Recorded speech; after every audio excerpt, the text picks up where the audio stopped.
ఎవరైనా ఒక మాట అనగానే మనం రాత్రంతా ఆలోచిస్తూ ఉంటాం. అతను అలా ఎందుకు అన్నాడు, నన్నే ఎందుకు టార్గెట్ చేశాడు, నా జీవితమే ఎందుకు ఇలా ఉంది, ఈ ప్రశ్నలన్నీ ఒకే చోట నుంచి వస్తాయి. అదే మనసు. భగవద్గీతలో శ్రీకృష్ణుడు అర్జునుడితో ఒక గొప్ప సత్యం చెప్పాడు. మనసే మనిషికి మిత్రుడు, అదే మనిషికి శత్రువు కూడా.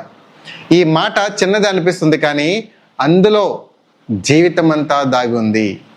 మనసు మనతో ఉంటే మనం ప్రపంచాన్ని గెలుస్తాం. మనసు మనకి వ్యతిరేకంగా మారితే మనల్ని మనమే ఓడించుకుంటాం. ఇది ఎందుకు జరుగుతుందో ఒక చిన్న ఉదాహరణ చెప్తాను. ఒక వ్యక్తి ఉన్నాడు. ఆయన చాలా తెలివైనవాడు, కష్టపడేవాడు. కానీ ఒక చిన్న సమస్య ఉంది. ఎవరో ఒకరు అతనిని విమర్శిస్తే ఆ మాటను అతను నెలల తరబడి మర్చిపోలేడు. ఒకరోజు ఒక స్నేహితుడు ఇలా అన్నాడు, నీ పని అంతా బాగోలేదు అంతే. ఆ మాట విన్న తర్వాత అతను 3 రోజులు పని చేయలేకపోయాడు. ఎందుకంటే అతని మనసు ఒకటే అడుగుతుంది, నేను నిజంగా పనికిరాని వాడినా? చూసారా, ఒక మాట, ఒక చిన్న మాట మనసు లోపలికి వెళ్ళిన తర్వాత అది విషంలా మారుతుంది.